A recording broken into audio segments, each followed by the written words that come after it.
Our guest today is registered nurse Debbie Murray. She is a nurse, as I said, at SUNY Potsdam, and she's talking today about bleeding disorders in women and girls.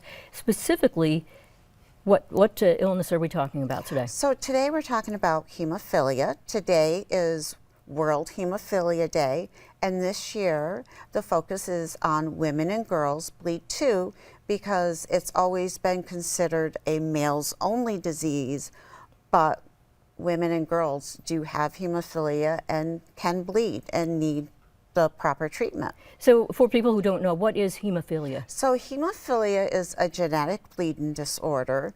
There's hemophilia A, which is factor 8, and then there's hemophilia B, which is factor 9.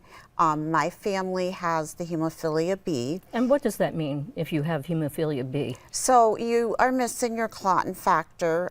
When you get injured, your body goes into what they call as a clotting cascade, and there's different factors that kick in to help form that clot in your body. So if you're missing one of those factors, then you don't clot and you have prolonged bleeding, which can at times be life-threatening, depending on the injury. Right. I mean, when I hear hemophilia, I automatically think of the Russian royal family and how it was passed genetically through the royal family of Europe and so forth. And people would get cut and possibly bleed out, right? Right. If it's a severe enough cut and you aren't treated, yes, you can. Or, you know, if you get, say, kicked in the stomach or punched in the stomach, or, you know, have a head injury. Internal bleeding. Yeah, you have any internal bleeding, you can potentially die without treatment. Now, we were talking earlier, you said that this is primarily considered a male disease, but it's not. More women suffer from this? Yeah, actually, there aren't a lot of studies on women with hemophilia, unfortunately. We're trying to change that. However, I just came back from Orlando, and I was at a conference for the Hemophilia B Coalition, and there's a retired hematologist, Dr. Davis, that was speaking, and she was saying there's over 1 million women worldwide that suffer from bleeding disorders, and many of them are either underdiagnosed or underdiagnosed and undertreated. Now, what are the differences between treating a woman with hemophilia versus a man? As far as the differences, unfortunately, there are newer medications that are coming out, and there is a gene therapy.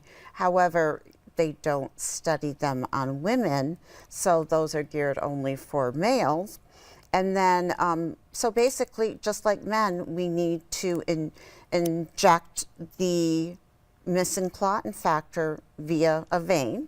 You know, it's an IV, and it's just, you know, you have to replace that missing clotting factor. So when you treat yourself or get treated, I treat myself. You do. You basically inject a clotting factor so that your blood will clot. Right. Yeah. And how often do you have to do that? I do prophylaxis, which is to help prevent bleeds, which doesn't always prevent bleeds. I mean, you can still become injured, especially if it's at the end where you're almost due for your medicine, because of course it breaks down in your body. But I'm on a longer acting factor, so I have to do it once a week. Interesting. I wish we had more time to talk about this fascinating subject. Thank you so much for joining us today. All right, thank you. We'll be right back.